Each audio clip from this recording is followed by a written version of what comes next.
Ayo!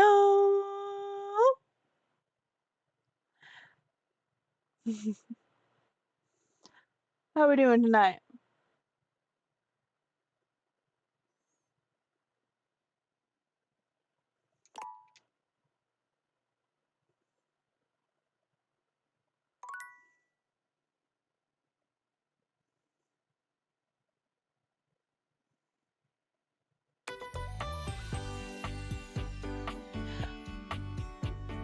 A lot better. A lot better than I was.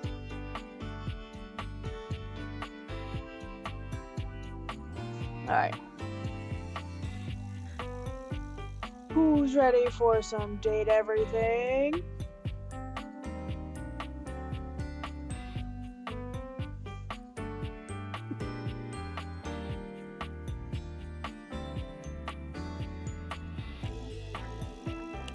Let's go!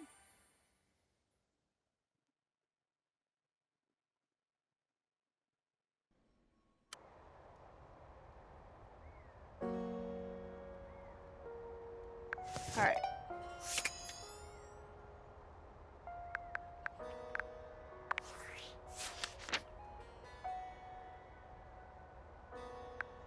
So we still have... Oh yeah, that's the chair! Let's go talk to the chair.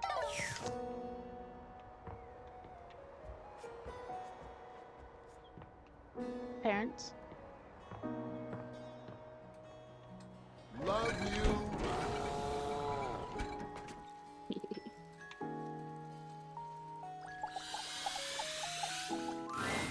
Oh, coming! Hello. Sorry for any confusion. She's still really I'm adorable. currently working my day job at all 5 restaurants and bars in the house. It's hard being an actor.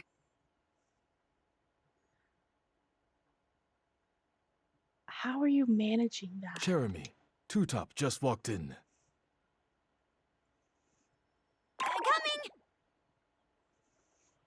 5 day jobs at once. Goodness. Stop by for another night of some theater.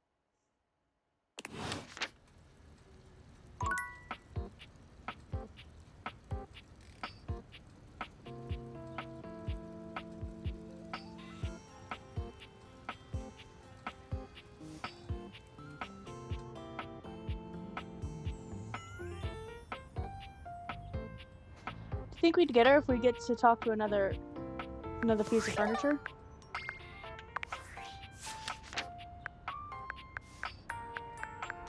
Or another chair?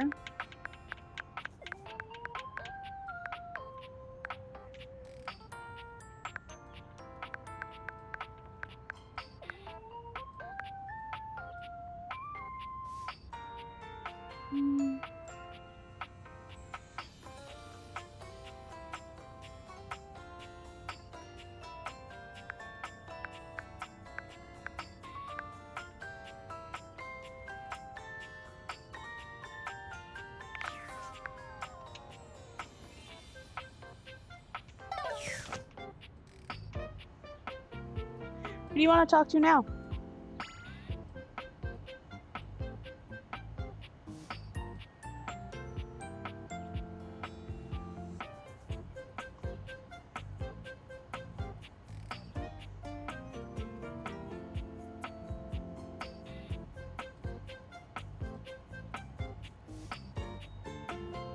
Record player it is.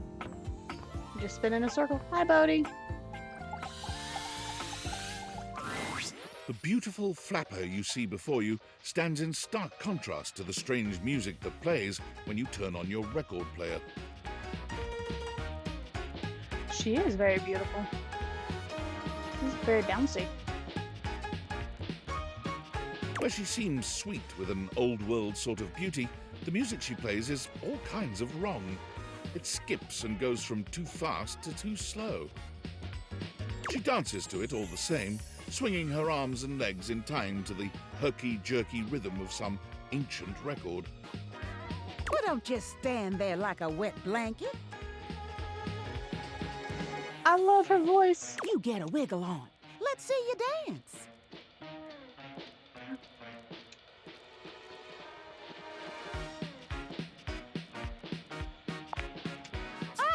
Pipe down and just dance already. You give it your best shot, which seems to please her. Now you're on the trolley.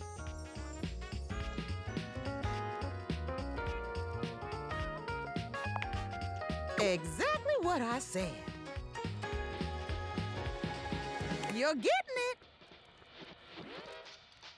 Mercifully, she turns the music off. Well, well, well. It's about time you came to see me. My name's Rainy. I love her name. Oh my goodness. How you doing? I've been waiting for you to come over and see me sometime.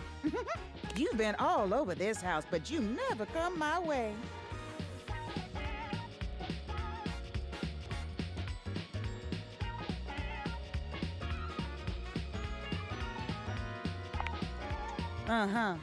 Baloney. Actually, ain't gonna lie, I forgot. But anyway, it is so great to see a new face around here. Even if your face ain't exactly new to me. Nobody ever seems to want to hang out anymore. I can't imagine why. I used to be the belle of the ball. Everyone was so happy to see me at a party.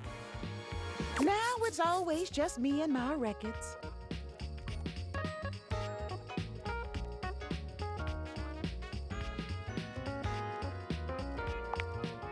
Me neither. Well, whatever. I'm gonna keep the party going here. Feel free to stick around, if you can keep up. Otherwise, you can beat it. This beat's for expert hoofers only. Rainy's frenetic, high-pitched record is too much for most anyone to keep up with. You decide to check in with her another time.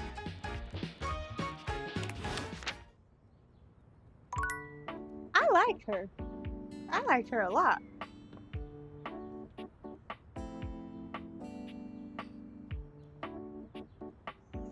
Who else would you like to talk to?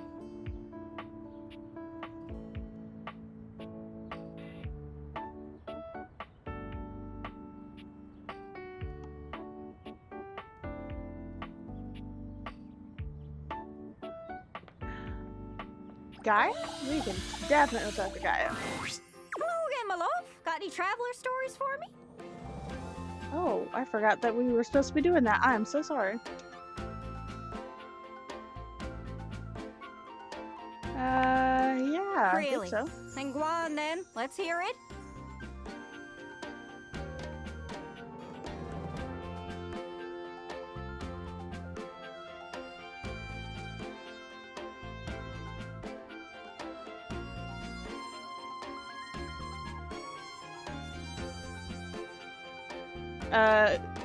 I was told this information, but I'm Sure. pretty sure.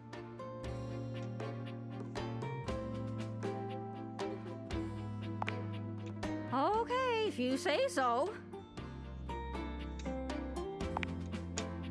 Sorry, Ducky. Sounds like he was pulling your leg. He just doesn't have that same something that the other travelers do. Yeah, sorry. Anyways, that's great. Got it all written down. Did you have any more?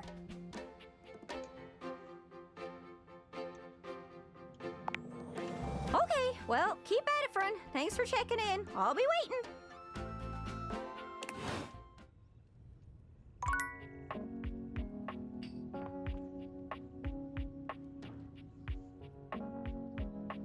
Is there anybody else specifically you guys want to talk to?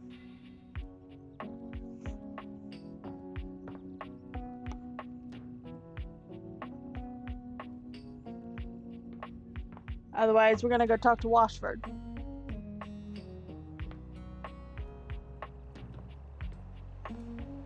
Click on loop. Holy crap!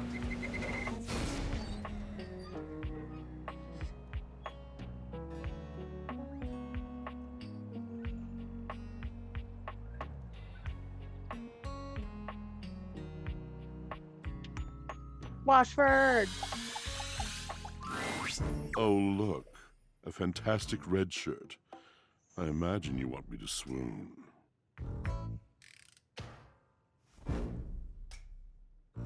Maybe a little. You may have wandered with mad disquietude into a world which will overwhelm you.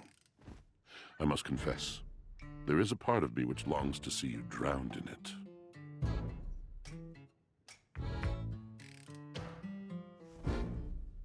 Pardon, I'm lost. Drowned in the darkness and the sorrow, if only so that I will be understood in the eyes of one who is drowned like me. How about we sit on the edge of this sorrowful lake?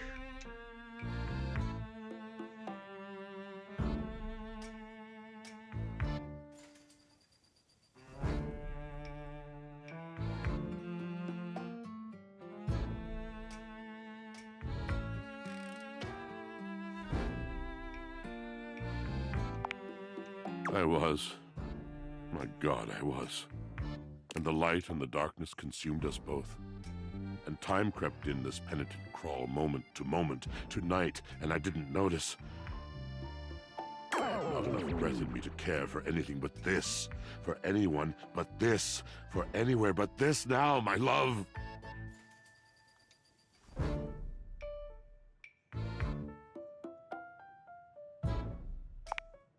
Come with me. Come before me, with a look so piteous as if we had been loosed out of hell to revel in horrors. I don't pity you. You know only a heap of broken images. A casual forgetting of even the shallow breath you're shackled to. You are a poor, marionetted hanged man, dripping from his cobweb strings. Come with me. Come into the deep water. Well, if you're asking. I will give you lustful abandon under a salted rage of stars.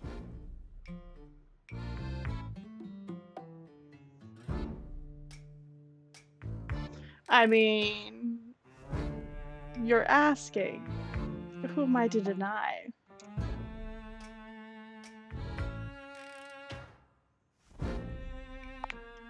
Have I captured you?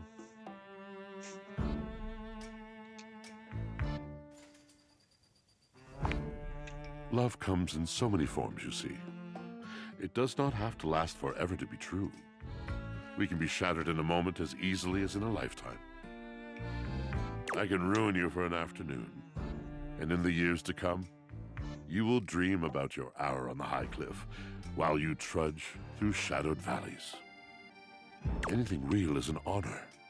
Anything real is a shrieking exaltation to love.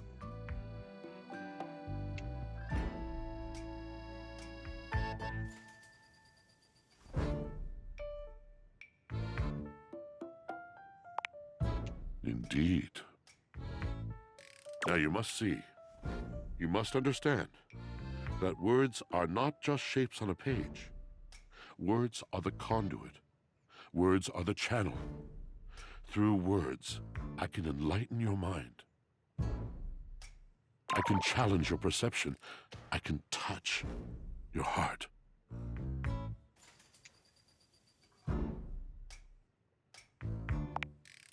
I am a poet, dear one. I can touch anything I want. Can you now?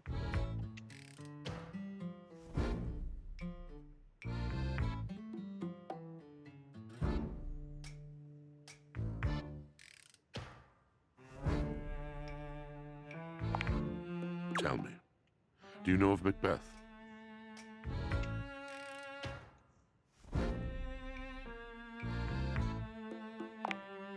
I mean nothing of the sort. I do not dabble in that drabble. I speak of the tragedy of Macbeth by William Shakespeare, circa 1606.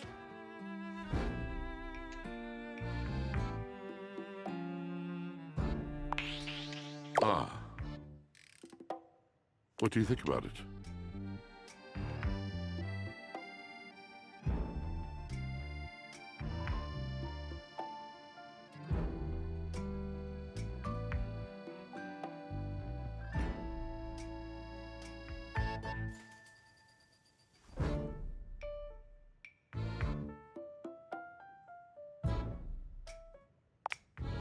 Too true.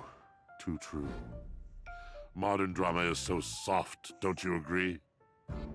What a wonderful inkling is circling around in this big drum of mine. Macbeth was not completely alien to you. Does it therefore stand to reason that other masters of the weaving of words might also be within your ken? Tell me, and for the sake of whatever it is that you love, tell me true. What other magicians of pen and ink stir your soul? Wonderful. Names, names.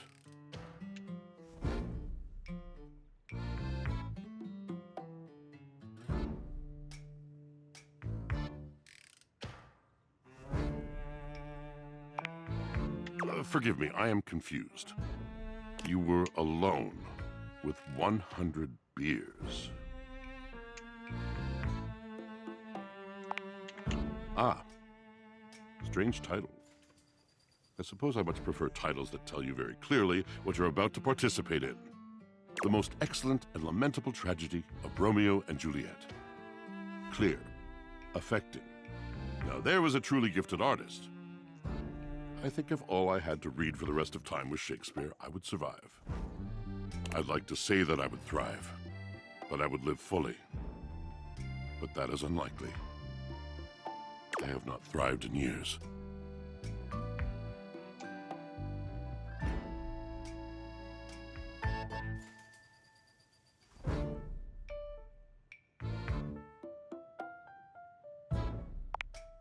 No, I have not. I suppose you could tell me what it's about. But if it was written after the 19th century, I'm not sure it would hold my interest. Oh, probably not. No. With my deepest apologies. I find exhaustion is taking hold of me. You are new. This much talking from me is new. I generally think quite a bit, you see, and I do read, despite what you may think. Talking? I haven't had anyone to talk with in so long that I tire.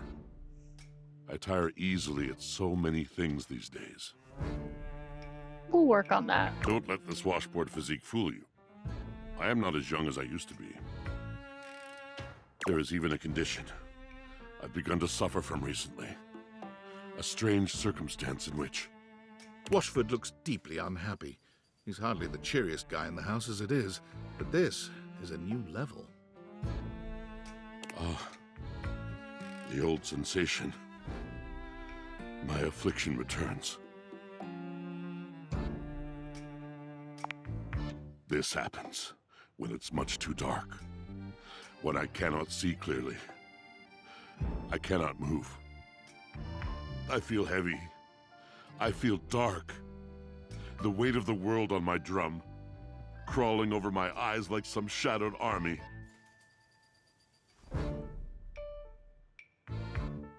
Depression? I cannot spin. And you should see me spin. But then it's this. Slow, creaking, overburdened. There are times I am no better than a washboard at a basin. Go now. I'm no good for conversation anymore.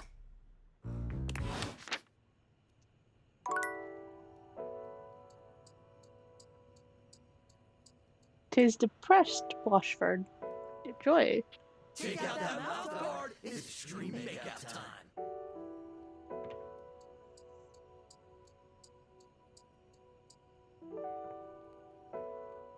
Who do we want to talk to now?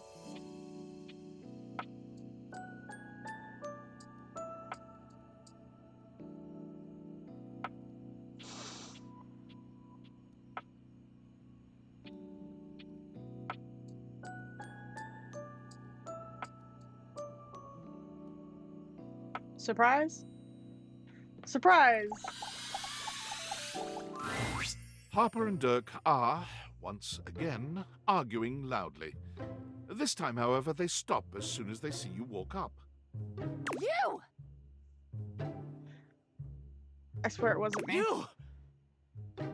Tell Turkey he's wrong.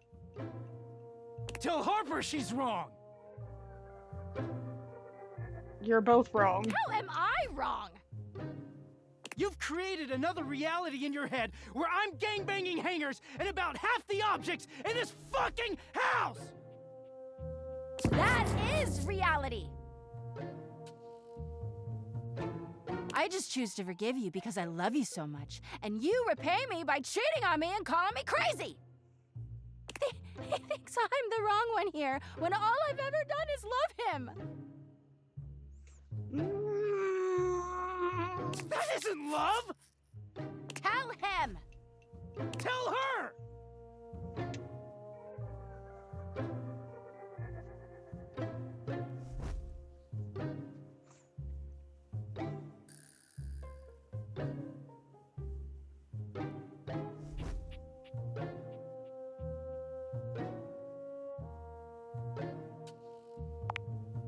Now fuck off with that both sides shit!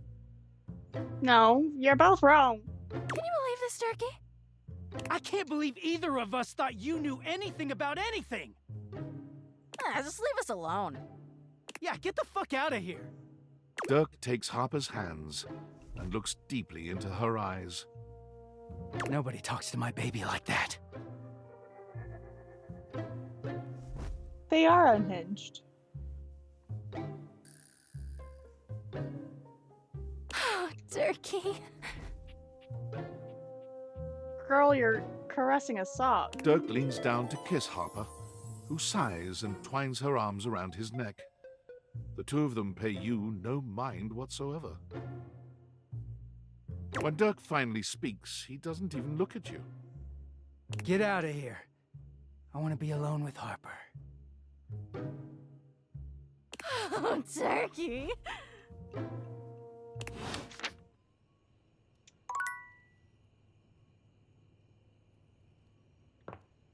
Well, that was an experience.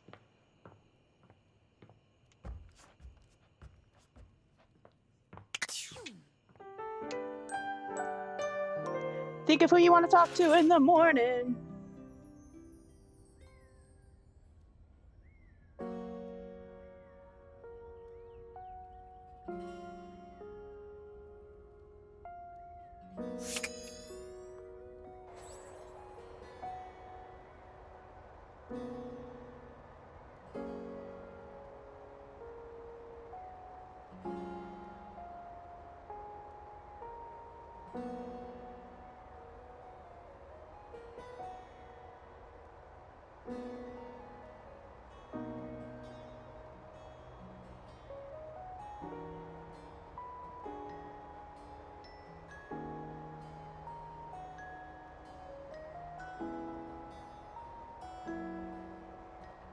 Okay, we'll talk to Holly then. Oh. Oh, you sound You disappointed. came. Well, it's not that I didn't think that you would. It's just I've got a Turkey schedule. So it's easier to presume that people have to cancel. Nah, make things work. Or they'll forget. Or they'll just have their own lives. I may have forgotten. Which is me. I'm people. I cancel or forget, or I have my own life.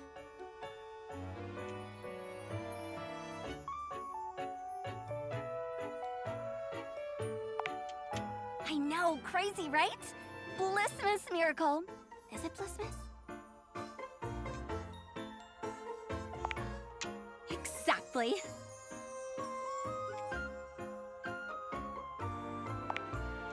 Yeah, it was great. The skelly moves. Wait, you said okay, right? Yeah, it was okay. Hard, underpaid, fun, just a local vet. My favorite kind, the little ones. Oh, sorry, it's not you. A little, but who isn't? I, usually When I finish a shift, most of the others are asleep. I never really get to talk about my work, so it's strange. It's nice. Well, the shift wasn't, but this is.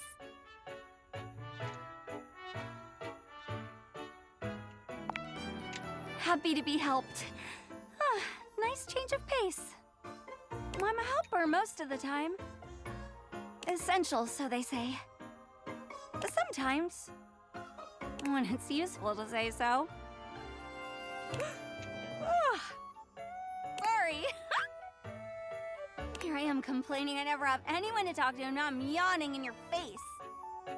I guess I should knock off. I've got a shift in the morning, but thanks. I really appreciate it. No! You get some rest.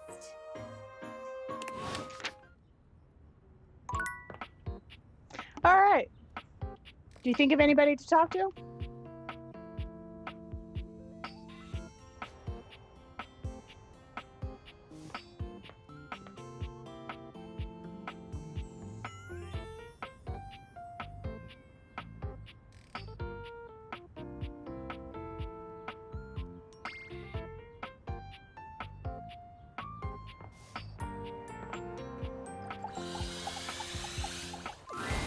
Bathsheba looks, for the first time since you've met her, sad and entirely unenergetic.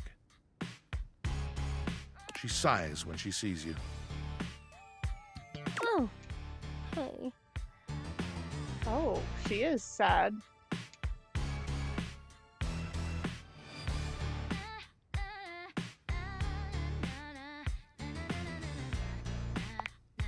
Yeah. Talking to Amir was like so great. I was like, wow, I could use this experience again. So I went around the house, you know, using all the lessons I learned from you.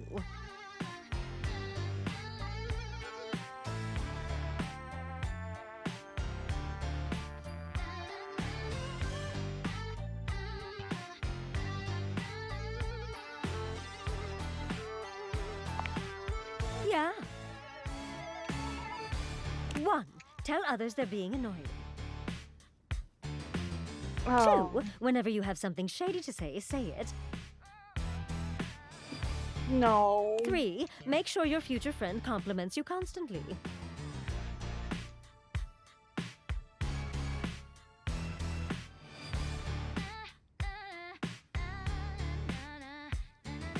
That's not what we worked on.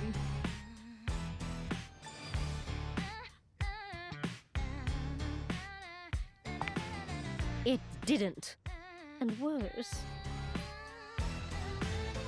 We'll do the fan next. Your little friendship lessons made me enemies! I thought I was going to get compliments, and I got insults and rejection!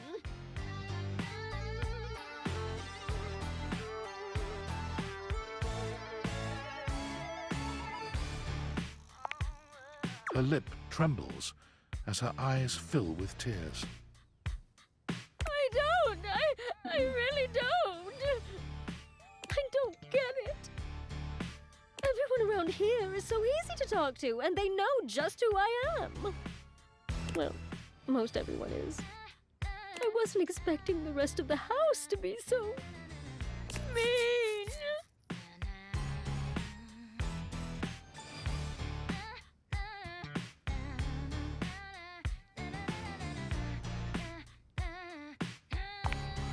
Okay, but like, you could tell me that anyway. It would be nice to hear it. Look, unless you've got some good tea for me, or you're gonna tell me how pretty I am, I just want to be alone.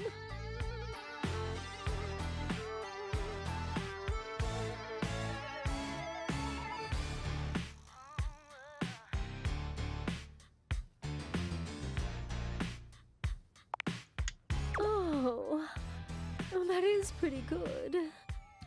But I'm still sad. Should have gone with the John Liu one. I just need a little time for me, okay? Let's talk later.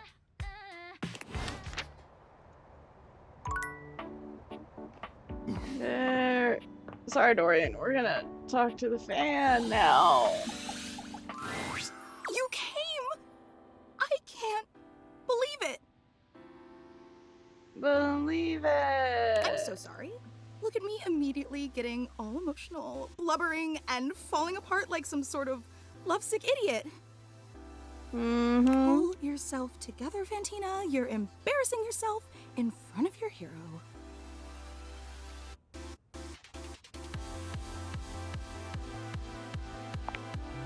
Gosh, you are always so understanding. It makes me want to cry. I'm sorry. I really don't mean to be so emotional.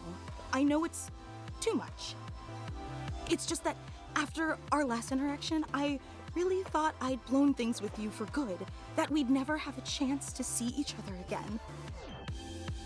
And that's not how I wanted things to end between us.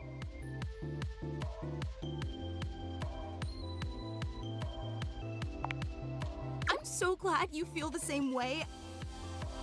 I'd just fall to pieces if you didn't want to hang out anymore. Because sure, I'd get to see you dozens of times a day on social media. And when you go out to get coffee at that little bistro down the block. And when you're asleep between the hours of midnight and 9 a.m. But none of that's really the same, you know? Sure, I'd be seeing you, but how can we really be seeing each other if I'm wearing a disguise or hiding in some bushes?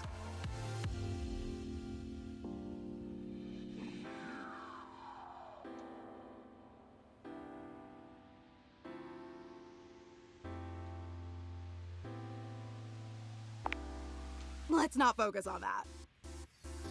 I would like to focus on What's that. important is that you're here now. You did come back because you're such an incredible person. I can't believe I ever doubted you.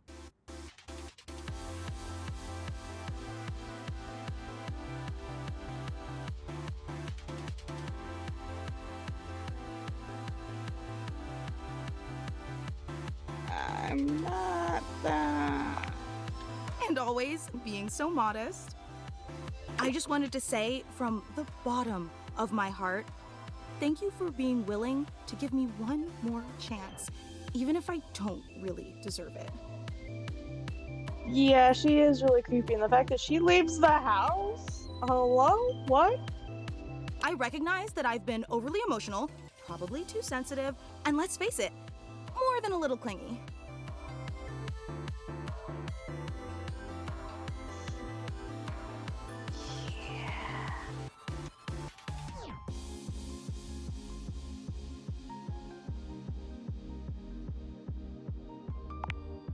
Yet despite all my endless shortcomings, you still came back. It's such a powerful testament to the incredibly patient and generous person you are. That's why everyone loves you. That's just my personality. Okay. Super average. So untrue! Never put yourself down like that. And listen, I've been giving this a lot of thought, but after today's surprise unveiling, I plan on stepping down as Supreme Executive Presidential Leader of your family. Oh, unexpected turn.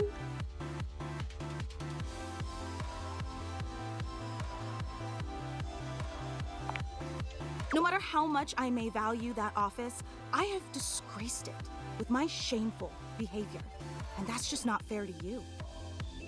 You deserve someone in the position of Supreme Executive Presidential Leader who will always put your needs and desires above their own. That's the job.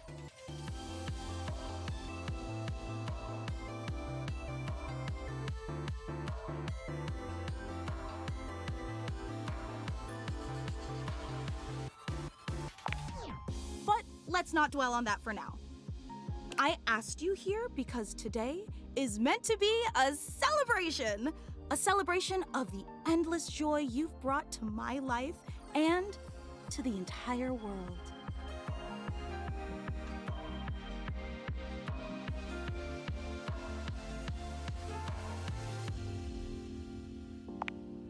So, without any further ado, may I present to you the hallowed sanctuary of eternal reverence. Fantina steps to the side, revealing a small table you'd failed to notice prior. Candles illuminate an extensive collection of what appears to be your garbage, hair, and nail clippings.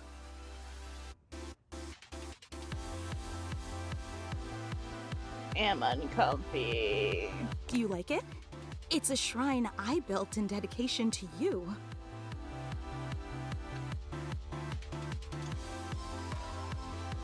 So personal. I'm glad you noticed.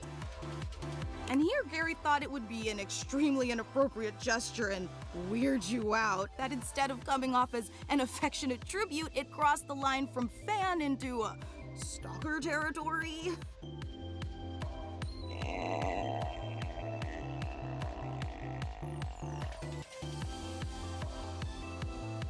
But I knew he was wrong, and I told him as much.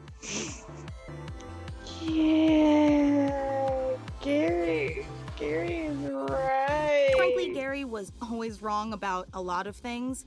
He just doesn't know you like I do.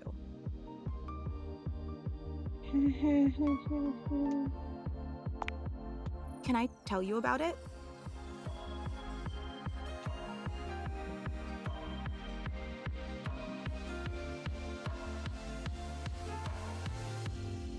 You can't tell me about myself?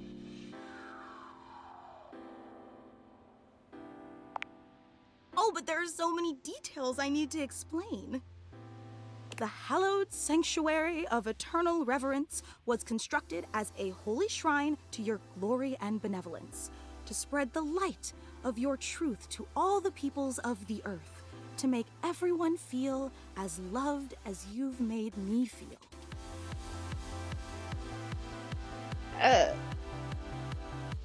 It doesn't come across That's why that way. there's an open flame in the middle of it.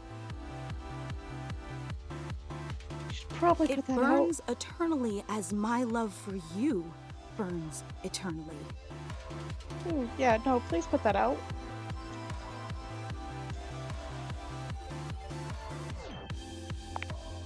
I knew you'd think so.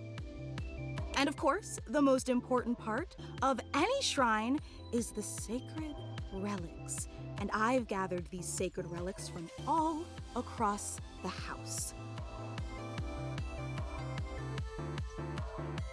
You've done this to me. There's the floss you threw away last Friday and some very cute toenails. No, never use those two words together again. Oh, and here's a pile of your hair clippings from when you gave yourself that haircut last month. I really thought that you should have sprung for a real barber, but who am I to argue with someone as enlightened as you? I'm broke. What are you talking about? How wonderful. Is that sarcastic?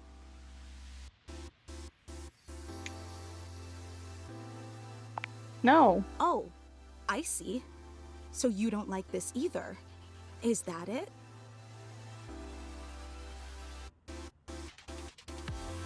I don't like it, but I'm not gonna try to dissuade you from saying otherwise.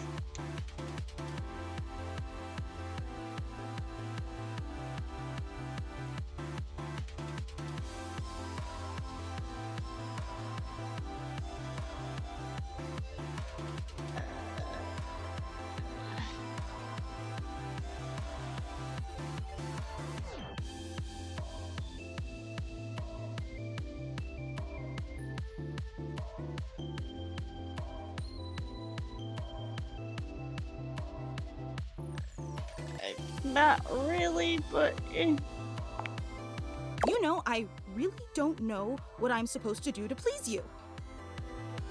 just be you, please. That doesn't include the stalking. I create a fan club for you. I exile Gary for his heretical views. I craft you a statue made out of macaroni. I build you the hallowed sanctuary of eternal reverence, for crying out loud. I like the macaroni statue. I really did. It's hanging up on Friday, but you know, I haven't even met Gary. At this point, I think we took Gary out. But nothing that I do is ever good enough for you, is it? Girl, just chill.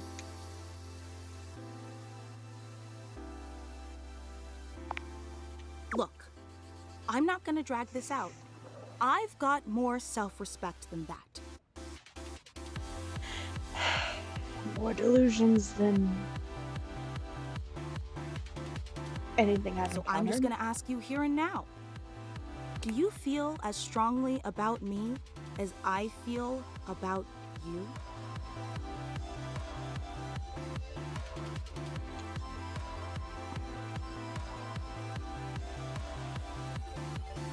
Oh joy! 4 ways to answer this, and only an outcome. How do we do this, chat?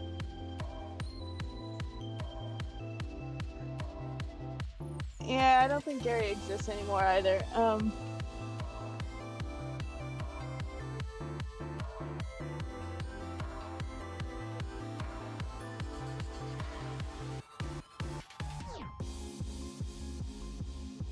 Okay, my automatic answer, because I know this is probably gonna end with she is too much.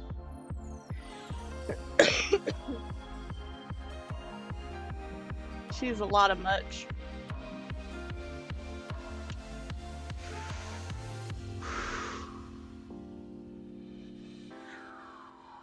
We can be friends from a distance.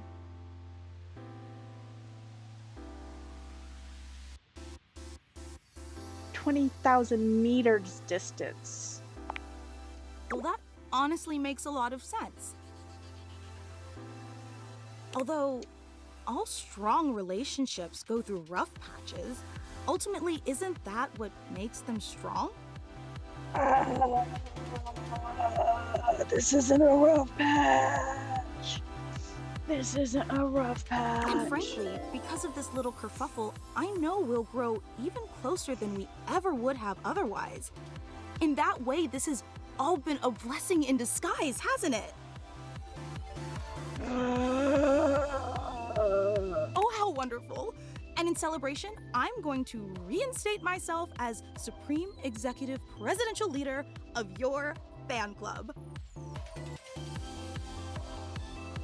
Joy.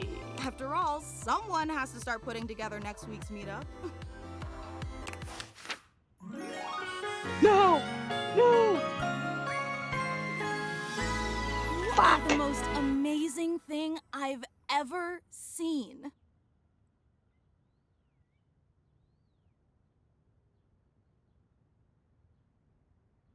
You live in Delulu too much.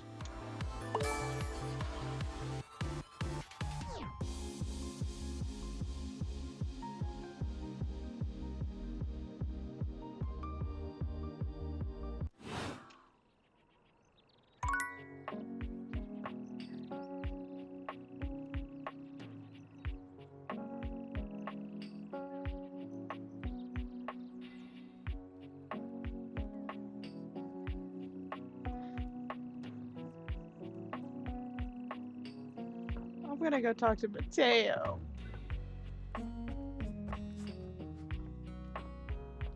Mateo.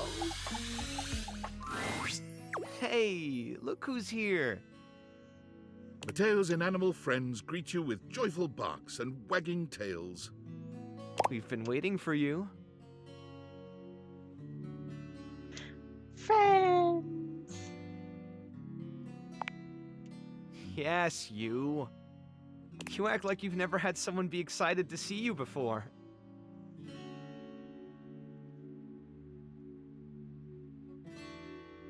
Define excited to see me.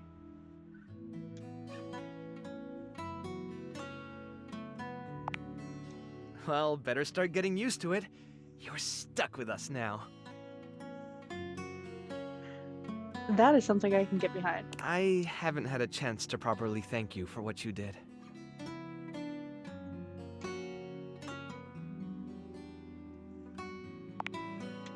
No, really. You don't know what it means to have all of us back together again. I've been carrying around so much guilt over what happened with Stitch for such a long time. Losing her was like losing a piece of myself. Hell, I did lose myself for a while. I just felt like such a failure. I let her down. And I knew no matter how many inanimals I saved, it wouldn't bring her back. I guess I just hoped, in some way, that I could make it up to her. You know, by making sure none of them were forgotten. Making sure she wasn't forgotten. But then Davy went missing, and I thought it was happening all over again. I was trying so hard to keep it together for them, but honestly, if it wasn't for you, I don't know if I could have gotten through this.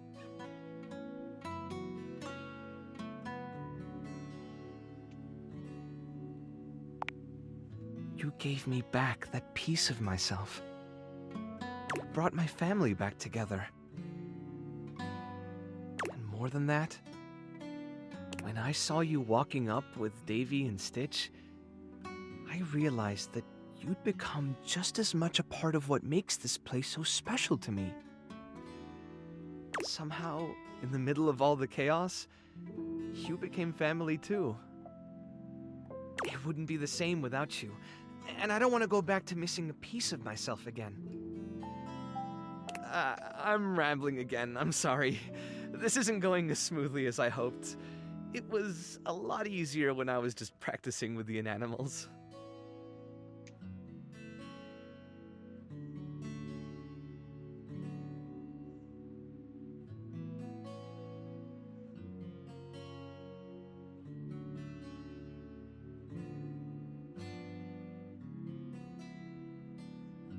God, both of these are what I would say.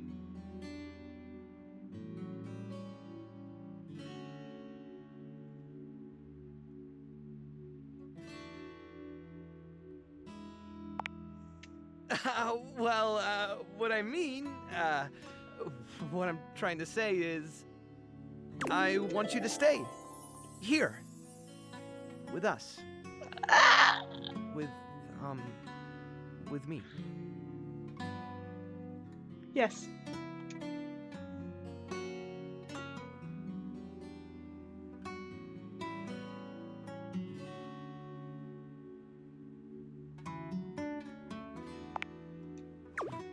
Really? I think they all feel the same.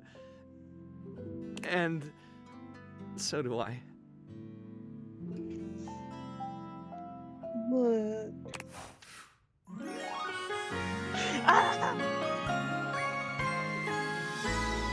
The animals miss you.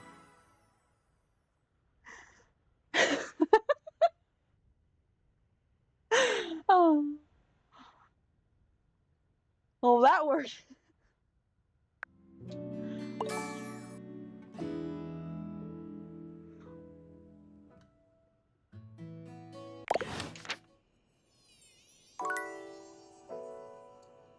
Wanna snuggle?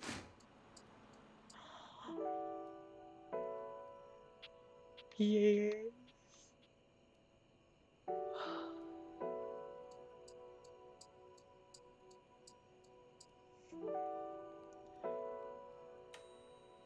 Okay. Who do we talk to for the last one? Anytime you want a nap or a cuddle, I'm here for you. I know, that was so cute. My heart.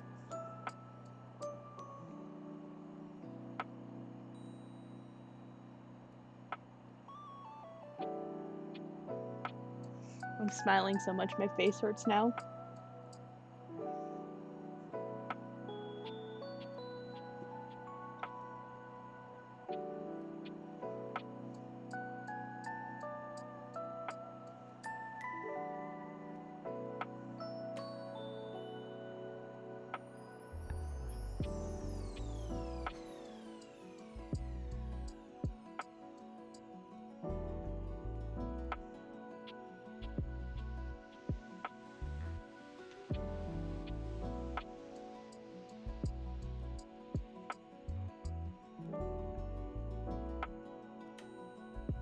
Eyeball.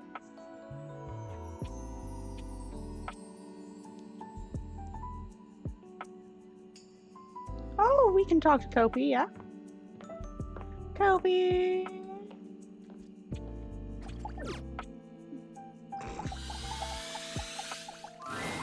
It's my favorite customer.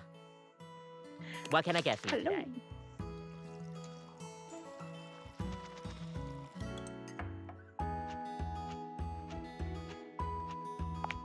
Do a latte. Sure thing. One latte coming right up. We'll do the pirate guide tomorrow, first thing in the Kopi morning. gets to work, grinding and pouring and mixing with an impressive speed. And voila! One latte just for you. Hope you like it. Is there anything you'd like to know about the latte? Oh!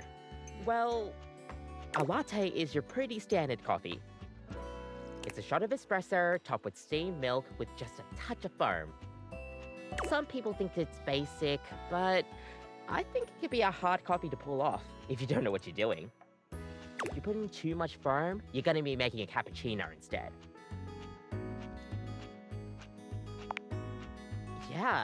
Yeah, you get me. We'll see you next time.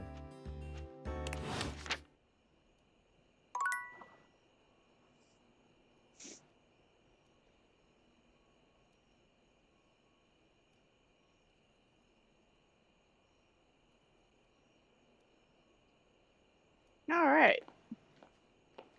Off to bed, and unfortunately, we'll meet Nightmare. Well, fortunately, unfortunately, depending on how the nightmare goes tonight.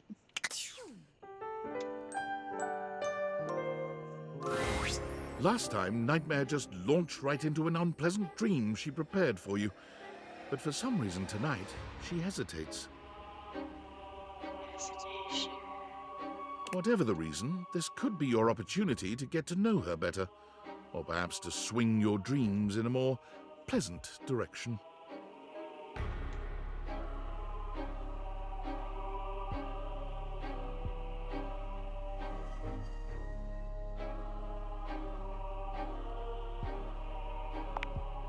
Oh, you want to talk to me? Quite so.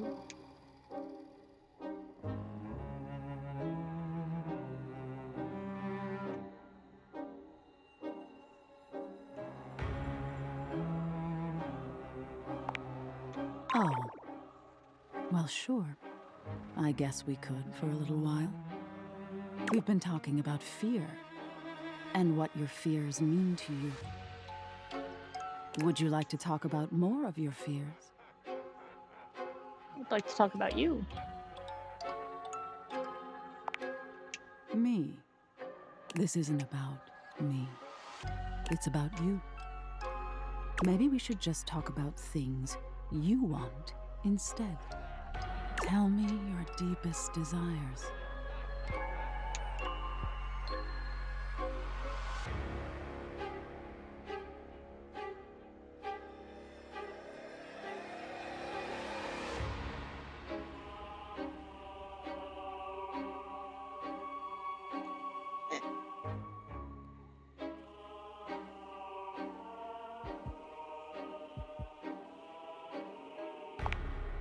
I can't always make sense of everything in your mind.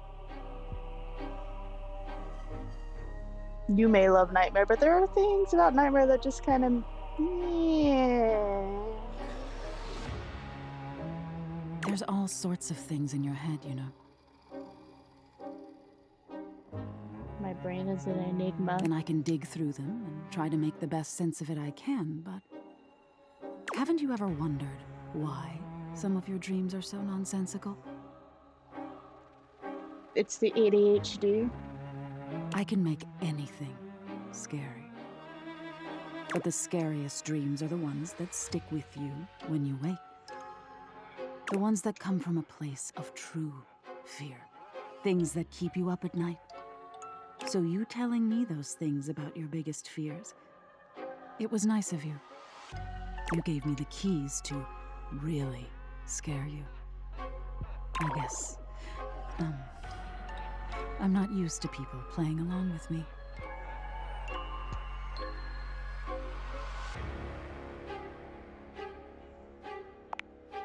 Yes, exactly. There's so much to be learned from nightmares. On an animalistic evolutionary level, some say nightmares are sort of like practice for life-threatening scenarios.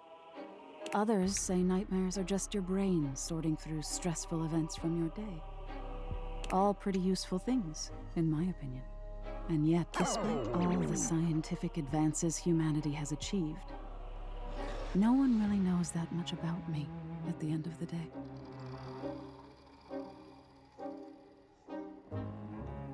It's a little sad, isn't it?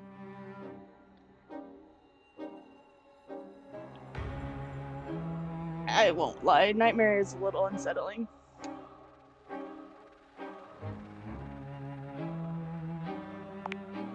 I wish they would too.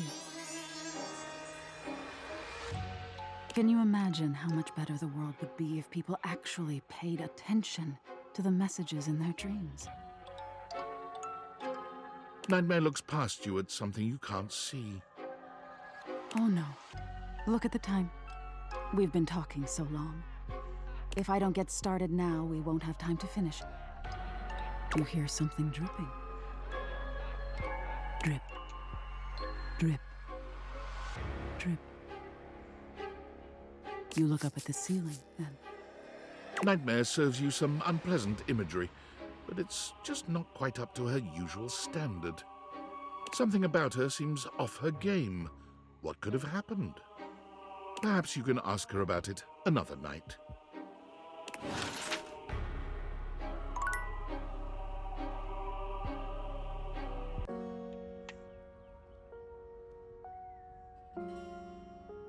All right.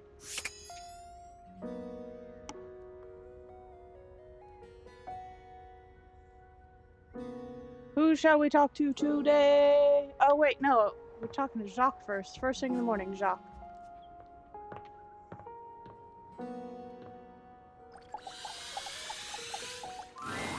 And here we are. I forgot. Now listen. Bo holds a finger up to her lips, lowering her voice. We have to at least try to be very, very sneaky. If you ruin my chances with Jacques, I'm gonna be so mad.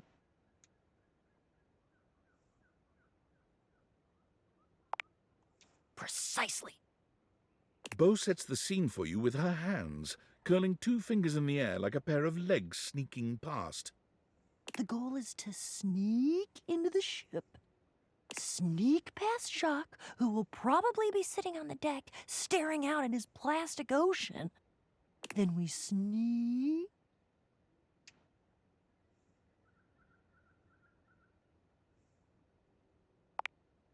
Yes, that's it! I love your enthusiasm. Ah, going on a great quest with a great companion. Oh, it's the best. Oh, also, here, take this. She holds out an extension cord to you. It's wound in a circle, just like the whip Bo carries.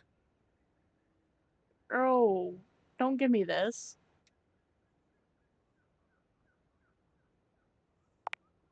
I made it for you. I figured since we're going on the great quests, you're gonna need some kind of a weapon. I'm gonna hurt myself.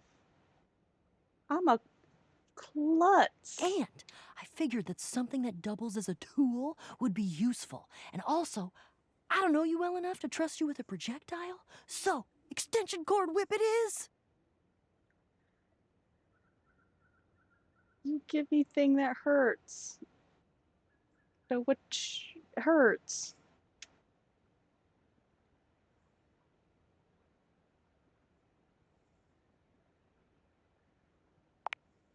We're looking for the secret sword. I have to be truthful with you that I only have anecdotal evidence for what it looks like. I read in one source that it's massive and gold and has a great big tassel on the hilt. Then I read in another source that it's actually just a stick, a little piece of driftwood that washed around in some huge river for hundreds of years until it was worn small and straight and perfectly smooth. All of the times that I've tried to get this thing for myself, and I've only been in the hold once. It was there, but Jacques had some sort of tarp draped over it. I think it was a cocktail napkin. It had like a little neon pineapple on it.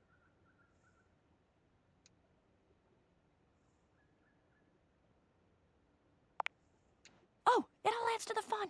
I can tell you for absolute certain, though, we will know it when we see it. Love those kind of adventures. Whatever it looks like, it will be perfect and spectacular. Okay, in we go. Jack draws his cocktail sword with a snarl. We did not make it far at all. Stop! Right there! You insolent, trespassing repeat offender! I draw my sword at you. I bite my thumb, and I express gaseous matter towards your possession. Well, shit.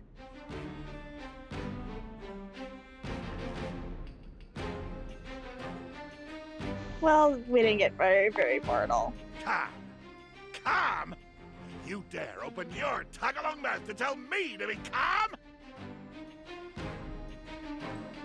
If you even knew the number of times this scallywag has invaded my ocean, boarded my ship, and attempted to swipe my precious personal property right out from underneath me, you would not be mashing your teeth together to form the repugnant, repulsive, and ultimately unsatisfactory word of calm! Yeah, you're angry. You're the fearsomest pirate of the 7 seas, and we should all bow and scrape to your terribleness. Except for, let's face facts, you don't have 7 seas. You have 1. And it's not a sea, it's a piece of molded plastic, and the paint is chipping. Jeez, Bo. Be nicer.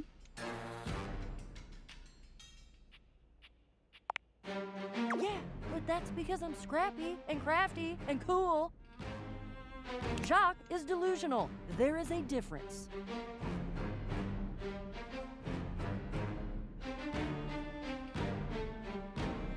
Are we sure about that? Delusional? Delusional? I'll have you drawn and quartered, you black-hearted pretender! Oh yeah? By who? Your huge and loyal band of dust mites? Why, you!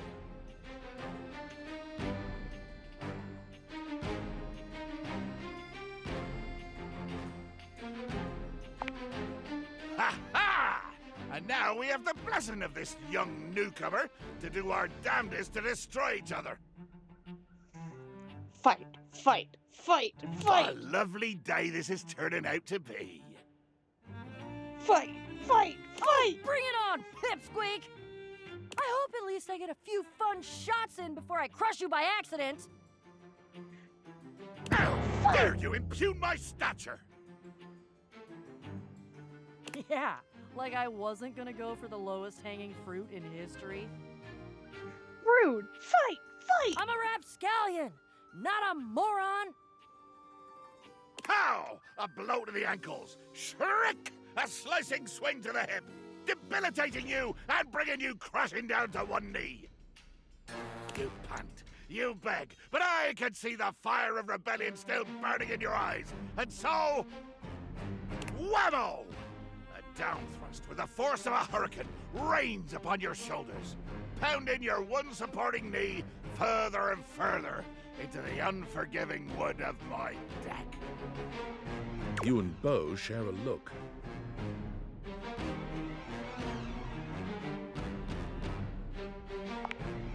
That he's not actually doing anything to me?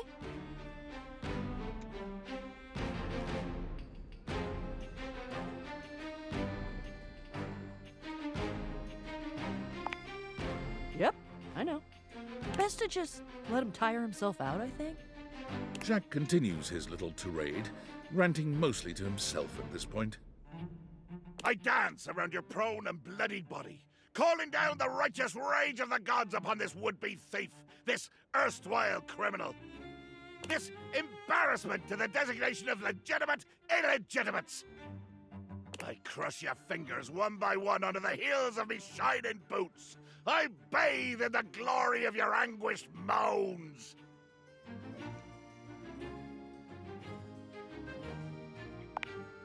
You know, I think I heard somewhere that he wrote a book of poetry at one point. Maybe once this quest is over, we can try to find it and stick it up on the refrigerator in the kitchen. I think Freddy would let us.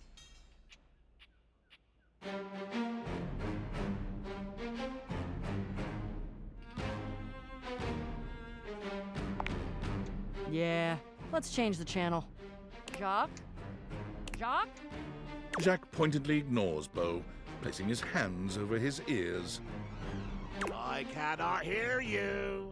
All I hear is the cries of my defeated enemy. Oh, music to my ears.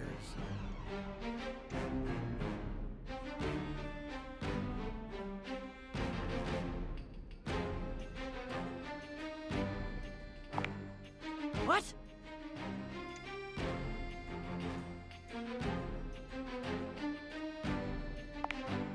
That's genius.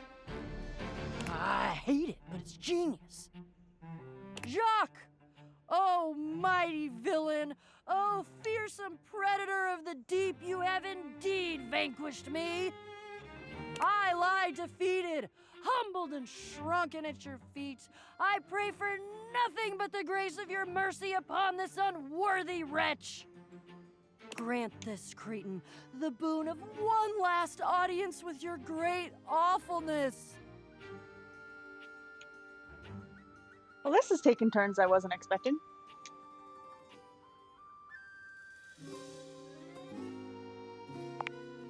Yes, yes. In my infinite wisdom and mercy, I hear your calls for amnesty. I hear, and I choose to honor your pitiful begging. For the moment, anyway. Speak your piece, O one who has lost. Right, yes! Begging your indulgence, I'd like to tell you why I request the great gift of the loan of your sword. He's gonna take it. So... I wait with bated breath. I'm sure you know the sword is ancient. Nobody knows exactly when it was created or by whom. If I understand my research correctly, Jacques, it just showed up one day in your hold. Since we are now discussing something about which I care, I will deign to answer you. That is correct. One day, I awoke to find the sword in my hold, gleaming and sparkling in the early morning ocean light. The sword, ancient and glorious as it is also the only known key to defeating the fearsome Isolde. Blow me down. You lie. You must lie. But why would you? I've already defeated you. There is no way you could win, either physically or by trickery, so you must be saying the truth. Or at least, your version of the truth. Isolde. The Isolde?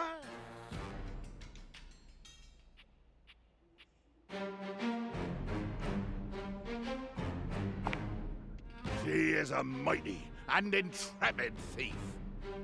She reigned over the house with unquestioned power years ago, until one day she just disappeared. Well, there were searches. I believe at one point even a quest to attempt to find her and bring her home, but all to no avail. Yeah, there was a quest. It was me.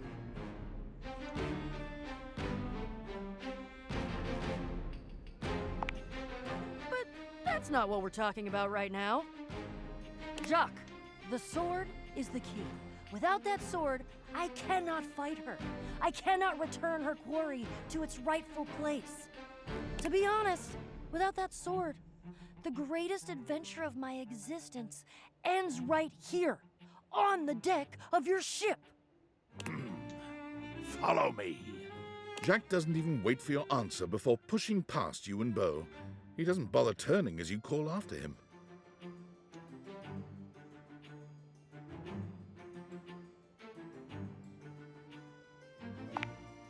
Jack finally stops, turning to look at the two of you from over his shoulder. His expression is quite serious. What? We're going to the hold.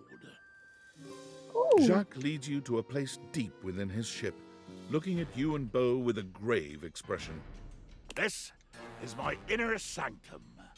As you could imagine, nobody comes here. Mostly because without the magic of those glasses you're wearing, nobody could fit. What else can these glasses do?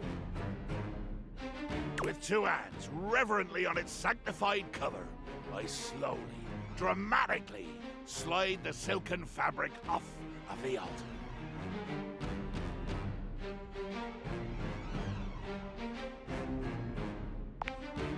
I present to you the secret sword. He lifts the sword from its altar, his expression reverent and his touch careful. Oh, great, Betsy! It's gaudy. I love That's it. the most beautiful thing I've ever seen. Look at all the shimmering gems and how slim and delicate it is. What?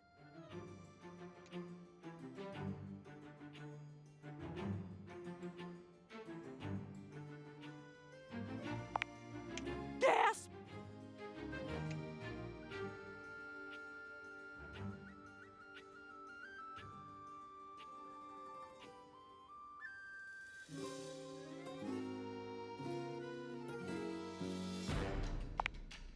You made it?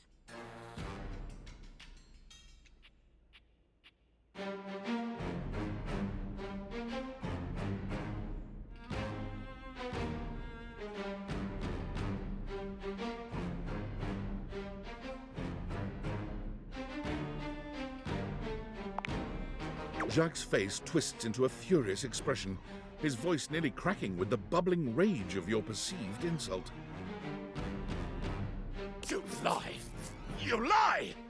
This is a sacred and magical object that appeared here in my hold one day, and I will protect it with my life! Damn right, Jacques. It is sacred and special. Should've gone with the other one. I think Jacques is right. That's unexpected.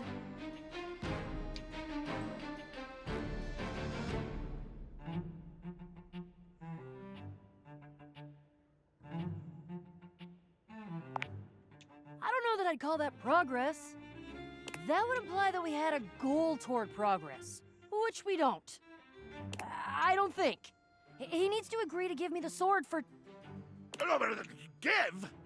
You said borrow. You said nothing about give at all. This was always a loan, a temporary state of affairs.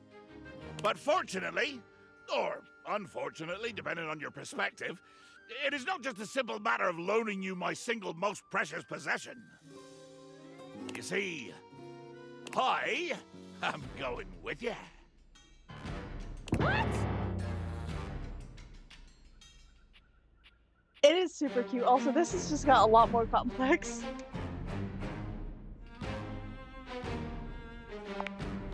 I desire adventure. Need it. Even more than I detest your cardboard company. No, the hell you're not! Over my dead boxes! So...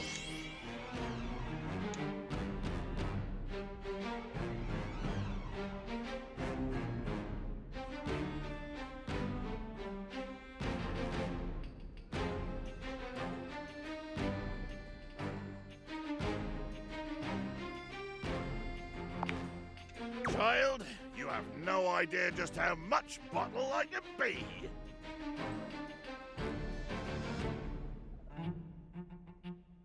Not a child. If it has to be, it has to be.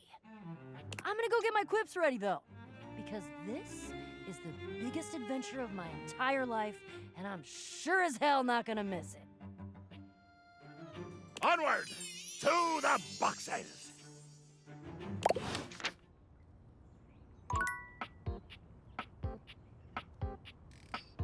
That was fun. And really long.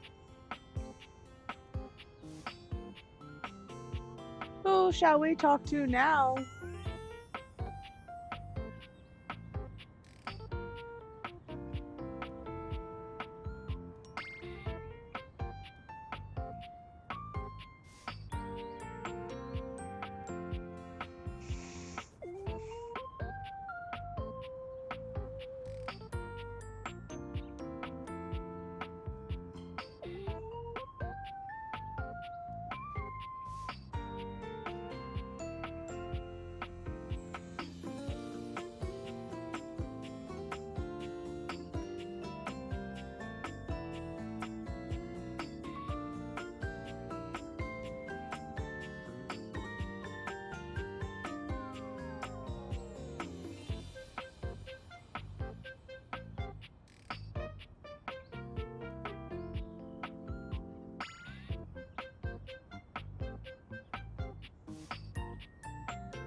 Took too long, candy's gone.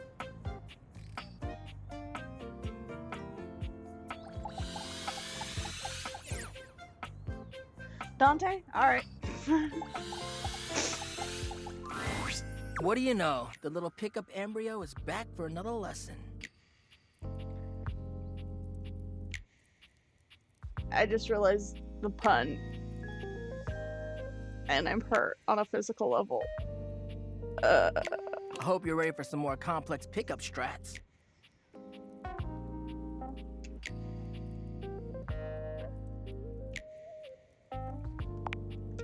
No way. We're about to up the difficulty level.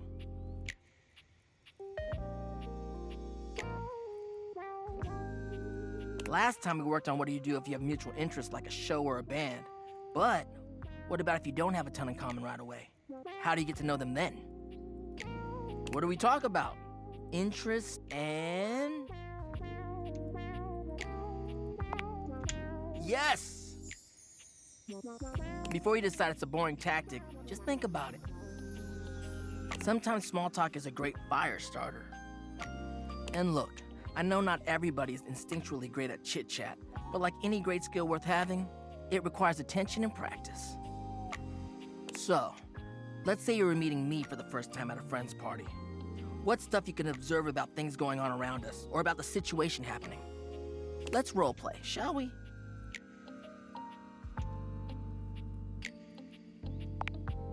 I'll be me, and you be you.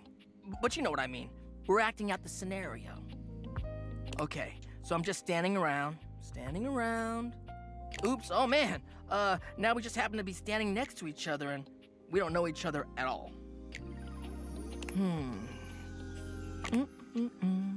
Aight, what are you gonna say?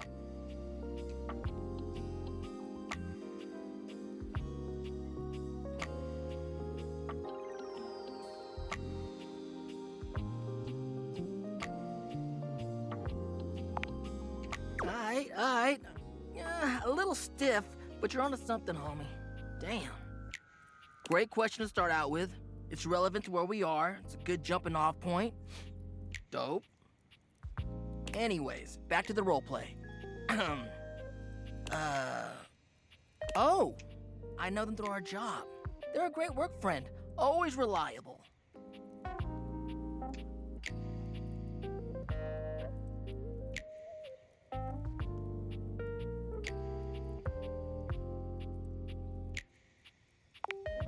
Perfect.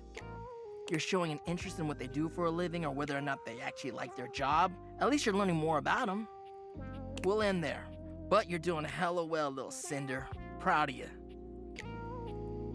So, anyway, before you go, any other non-dating advice questions you might want to ask about me? Fired up.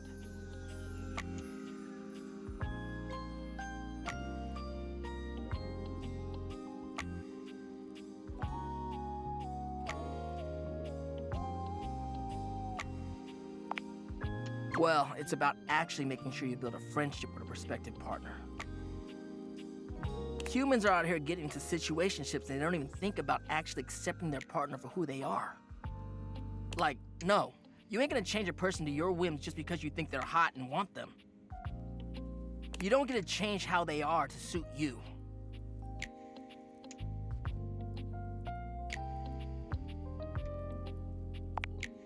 Yeah, you need to be able to be vulnerable with your partner. Even though your attraction is often what leads us to talk to someone for the first time, it only goes so far. If you want a long-lasting relationship that is sexy and mutually fulfilling, it's about the personal trust you build with them based off your mutual friendship. That, to me, is the most important thing.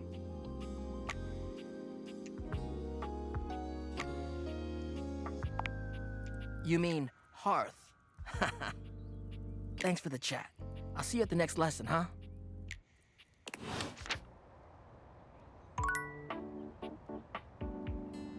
That was insightful.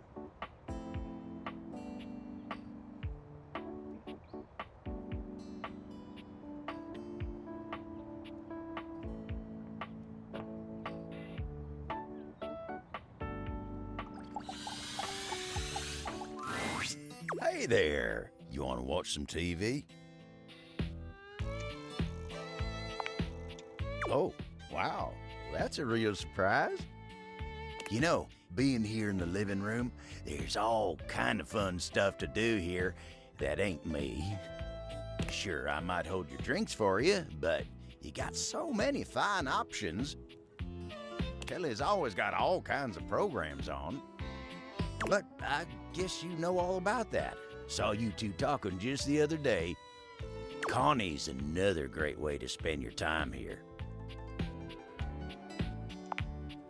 Your video game machine, dang newfangled entertainment contraptions, I can barely keep up with the TV. Video game. I love Anyway, listen to me go on. All I mean to say is, you got all kinds of things to do in a place like this, and here you are jawing with me. Because I like jawing with you. I appreciate you. Now then, what can I do you for? All's well here at the console table. Well, mostly. I want to watch Yellowstone, but nobody else does. I'll watch it with you. How am I supposed to relax when I could be watching the greatest TV show ever made?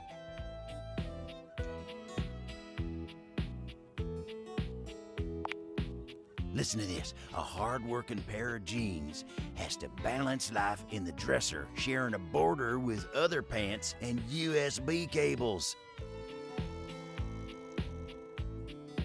I will watch that with you because that sounds interesting, but it's not something I would typically watch. It's a clash of civilizations, old and new. Must-see TV. When you seem less than enthused, Abel's cheeks flush. Anyway, yeah, fine here. Just waiting for my turn on the TV.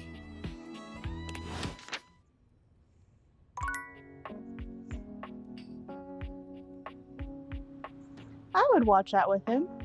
Would you?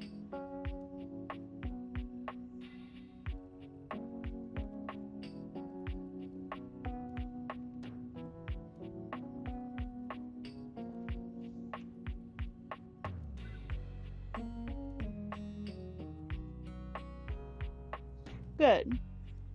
We want to talk to Connie?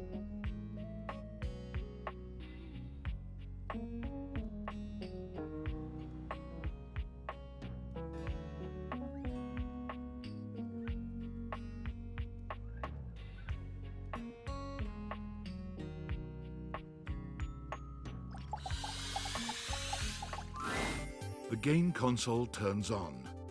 Team 17. Sassy Chap Games. Moon Surgeons. Resurgence. Here you are once again, back where you started, with your beautiful companion urging you to make a decision. She looks at you just the same way she did the last time, with a strange familiarity, but still not quite recognizing who you truly are. You're here. I didn't think you'd make it back. Oh.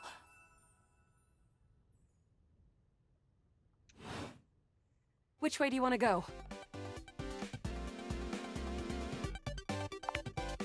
Lincolnberries. Oh my dunes. We've got a timeline crisis here.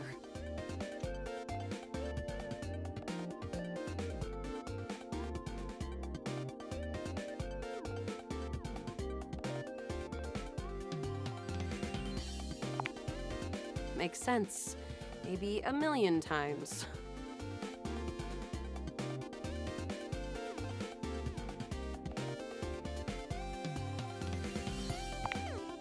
Oh, so not too bad.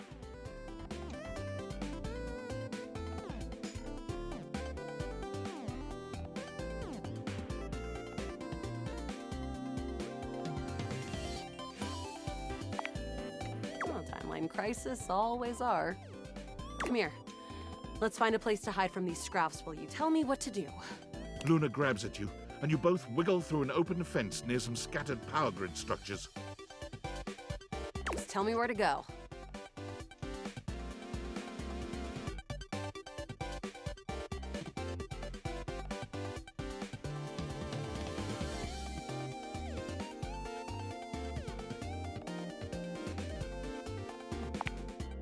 That was where I planned on...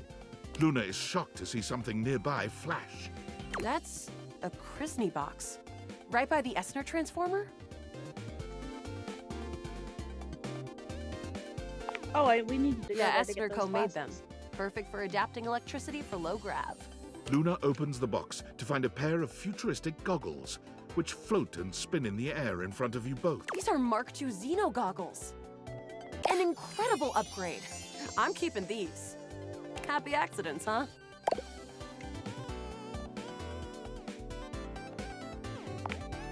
I'm the only one who can wear them. You're already wearing some sort of Xeno tech on your slots. Looks kinda lovely, if I'm being honest.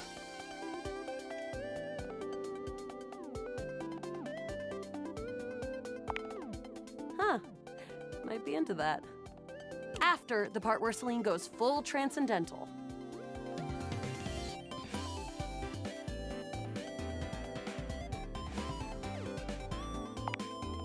Now, let's get to the facility.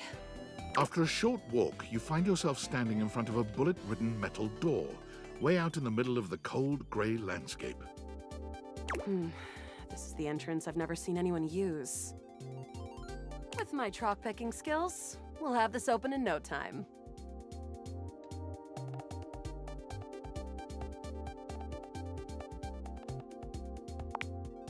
Luna picks the lock, allowing you to peer inside. You can see hallways filled with shining electronic doors off into the distance. Here we go. Upholder Central inside. I'm seeing Grunt class upholders, who shouldn't be too bad. But there will be Surveillance Class 2, which can sound the alarm.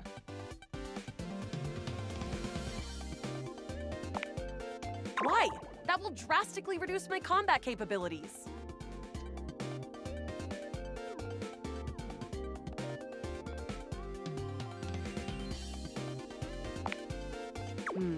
Good point. Fine, I'll wear the goggles. But you have to tell me where our mark is.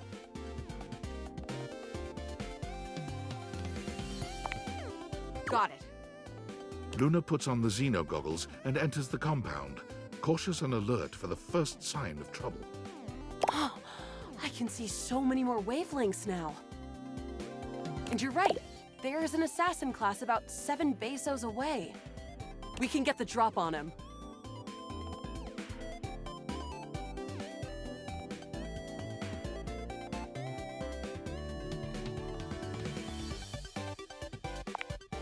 On it. Luna stalks her prey. With the Xeno goggles and her own combat prowess, she's like a mooncat on the path of a moon mouse. With the coast clear, the two of you stealthily walk the corridors until you reach an office right before what seems to be the terminus of the compound. Is this the furthest we've ever gotten?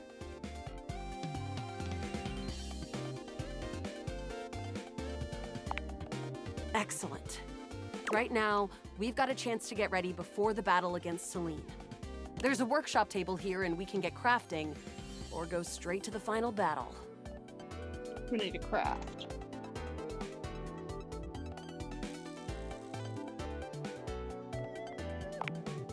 What recipe should we make?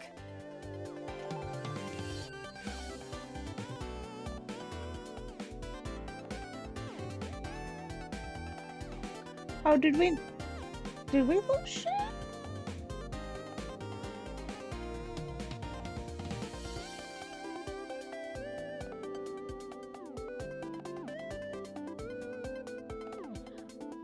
Guess we need to ask what's in our inventory next time. And then? Got it. And then? Got it. And then? 3. Got it. And then?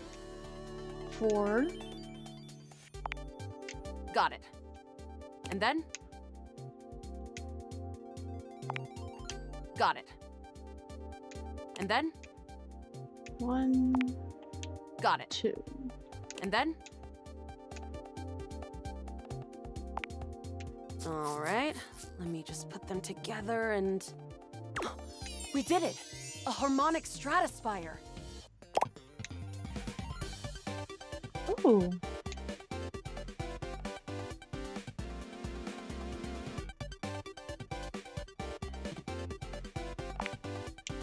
Don't forget the Scrouf skins! Here we go. As you step into the terminus of the compound, you can already feel a difference in the air. It's crackling with potential energy. I knew you'd be coming here. All the regolith you would ever want, and all of the Celine you could ever need. For what reason? All I'm here for is the sweet profit, Banya. Ever seen one of these? Luna holds aloft the stratospire. It glows ominously. How did you get one of those? You messed with temporal energy and trapped me in here with you forever, playing out the one pathway where I always reset. Thinking that I would never be able to get the one thing to stop it because you kept it from me secretly. But you didn't count on one thing. What?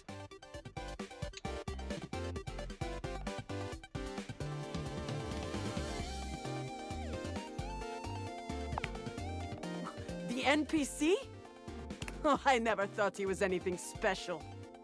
Rock! My plan all ruined! I'm an NPC? Dang! My heart! Just kidding, of course. There's no way you have the innate strength to use that thing! Never doubt the NPC. No, but I do. Oh, what? From out of the crack in the cave wall, Celestia in her scaled glory crawls out, slowly, magnificently. You have done it, Connie. You have brought the balance to the timelines. And you have built my device. Connie? Who the hell? The pieces are all here. Human, enemy, hero, goddess. Player and played. All shards of the same soul. Connie's. Wait. I remember. Luna's eyes drift upward as the harmonic stratospire floats towards Celestia, and bolts of pure temporal energy begin to streak outward. I am. All shards of the same soul. Luna's eyes become clear, full of fire. She raises her hands up in a gesture of glory. I am Connie Soul. I am video games. Game on. Oh, we did it! We freed her? Celine is taken aback and stands up, ready to fight. No, you were never supposed to know your power. There's no power. It's all mirrors upon mirrors, Celine. All leading back to you. To us. Stop it! Celestia, Celine, Luna, all. It's time to reintegrate! The Stratospire's sizzling energy explodes into an array of rainbow beams, covering the mine entrance with kaleidoscopic colors. I kind of like the background noise. That's it! That's right! Your quest is almost complete. I refuse! She resists. You're still a part of this. Show your support! Complete the ceremony.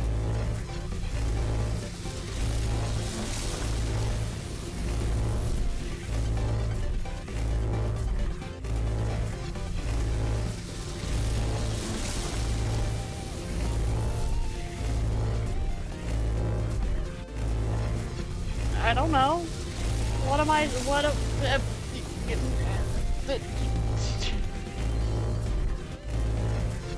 Connie Soul become The complete. Stratospire's shuddering reaches a breaking point. And with one final gasp, explodes into a dizzying array of sounds, colors, and shapes as the characters, sets, sounds, and UI all melt into Connie Soul, who stands before you. Congratulations! You win! You saw every part of me, human. The good and the bad. I am Luna, Celine, Celestia too, even the Upholders. Do you love me? Even with those bad parts?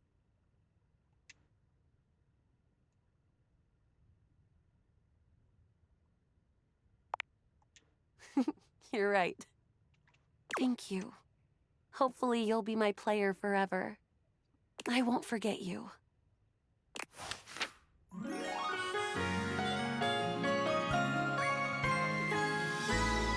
you. Truly.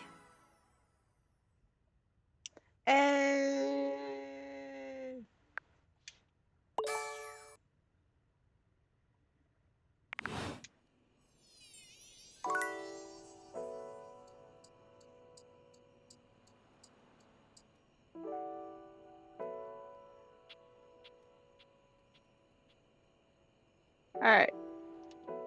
Who are we talking to finally?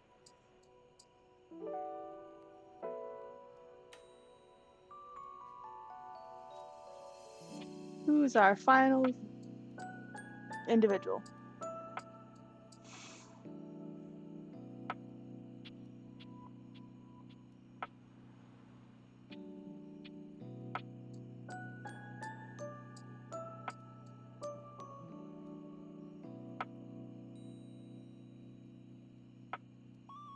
Betty? Alright. Oh, wall.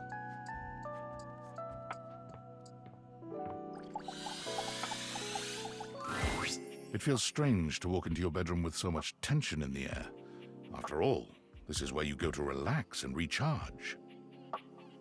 But you told Betty you'd give her the day to consider her confession, and now she waits for you, seated at the bed like usual. Does anybody remember the confession? Because I don't.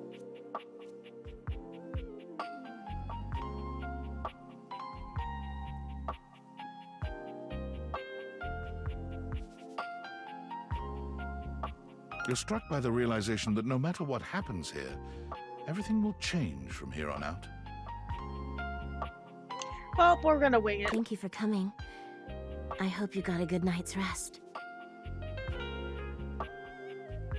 Yeah.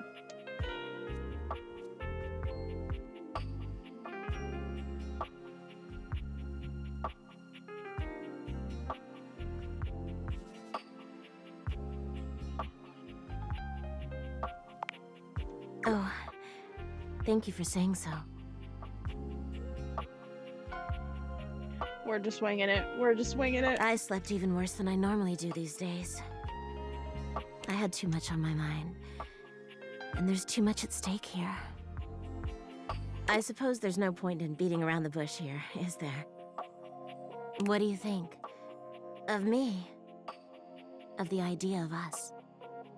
Is there hope for us to be more than just two partners who sleep together every night?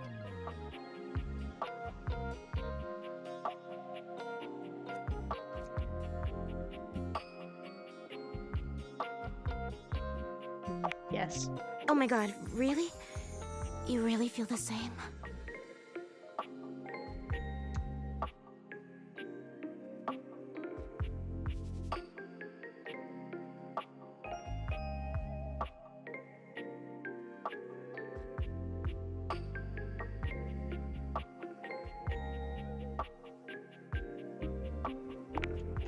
I can't believe this is happening.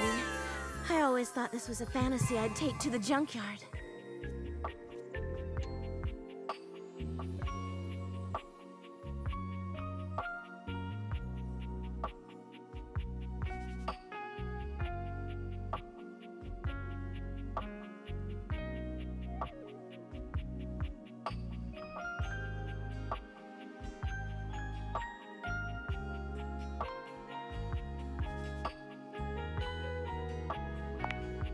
Don't you worry your sweet little head about that. I don't expect you to sleep with me every night, or ever. And you being with me doesn't mean you can't be with others. I have my own fun, after all. I'm just so happy we can be together now. I honestly don't even know where to begin.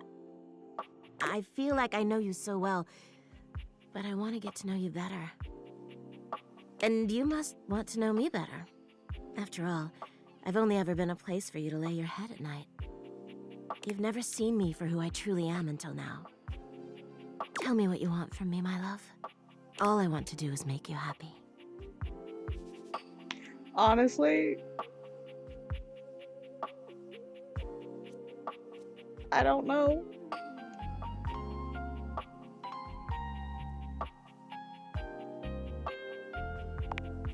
Aren't you just a darling? Well, if you don't mind then, I'd love to go on a proper date with you. After all, I have you to myself every night. But a date in the daytime? Nothing would make me happier. Where shall we go?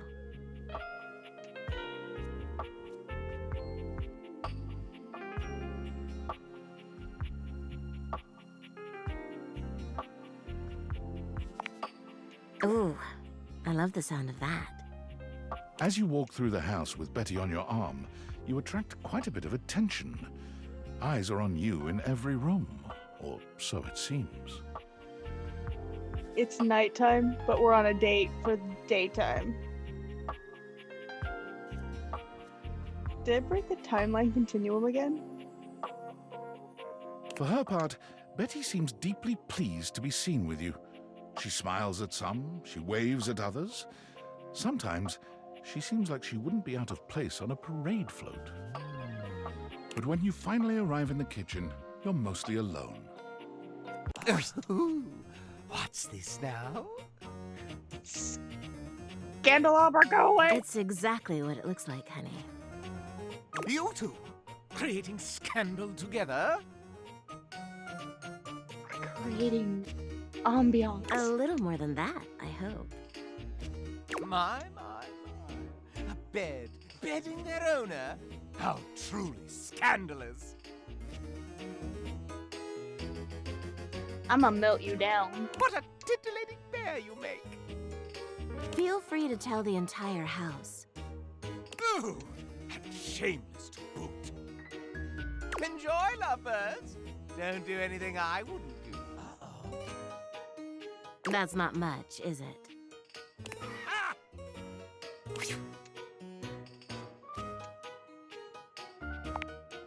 Oh, don't pay him any mind. I don't want to talk about him, though. This is about me and you now. I really don't care what we eat. I'm just so happy to be here with you. With that said, what did you have in mind for us, sugar?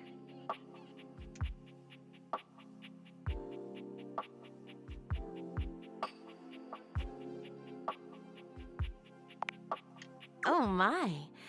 I didn't know you were taking me to a steakhouse. Betty hangs on your every move as you prepare your meal. You're not used to having company in the kitchen, but it's been quite nice.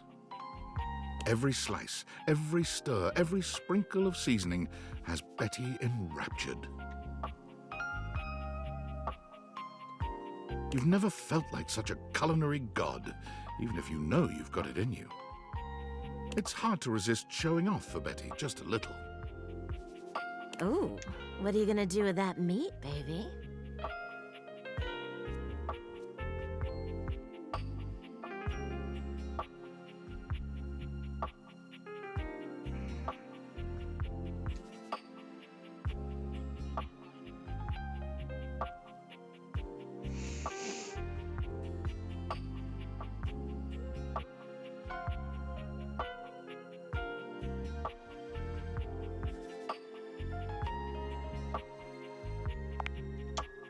Ooh. By the time you present Betty with your meal, you wonder if she'll have anything left in the tank to praise the food, but your concerns are unfounded. She takes a bite of steak, and the sound she makes leads you to wonder if you've not actually fallen asleep and landed in some food-themed adult film in your dreams. Oh. Yes. Yes.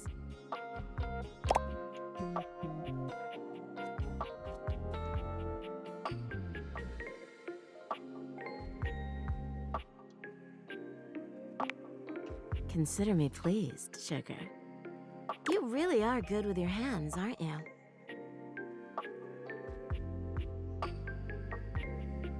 Yes.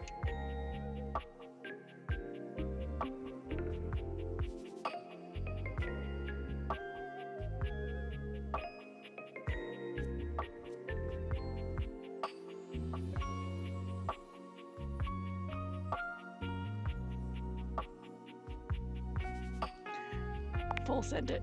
You lean forward to meet Betty in a kiss that sears you to the core. You wonder if this is how it feels to be a piece of steak hitting the pan, knowing you'll forever be transformed. The smile she gives you when she pulls away makes you feel immediate regret at your parting. Take care, cutie.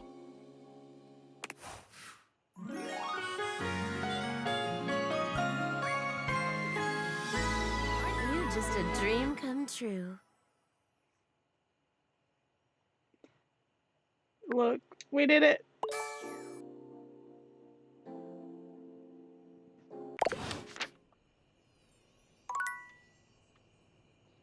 That's how many? 15 lovers now and 5 friends. Oh, we need to talk to Phoenicia still at some point.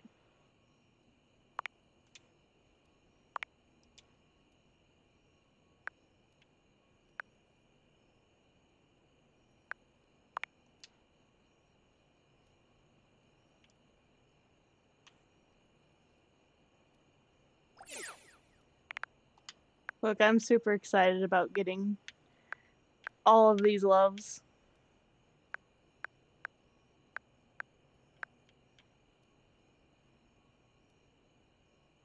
Minus that one. Minus that one.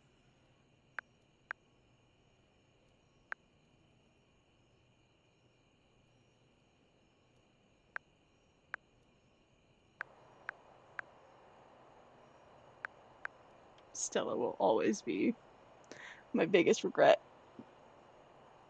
I know, so much love tonight.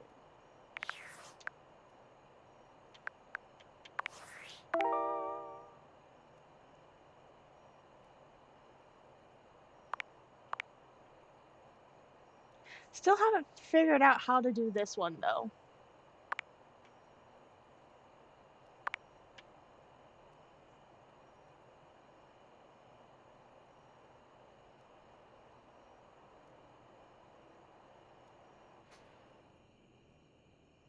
So I'll have to figure that out next time.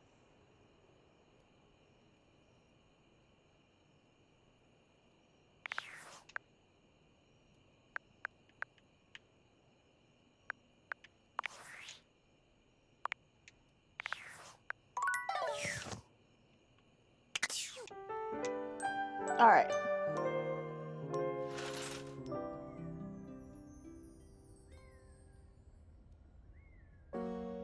IDK either, but you know what? We'll figure it out.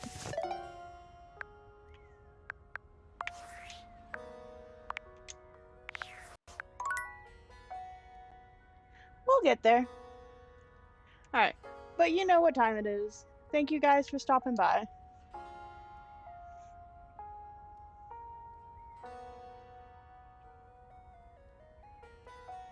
It was good chatting with you guys again after such a long time. I'm sorry I was gone for so long. I had some medical issues come up and I was dealing with that, so.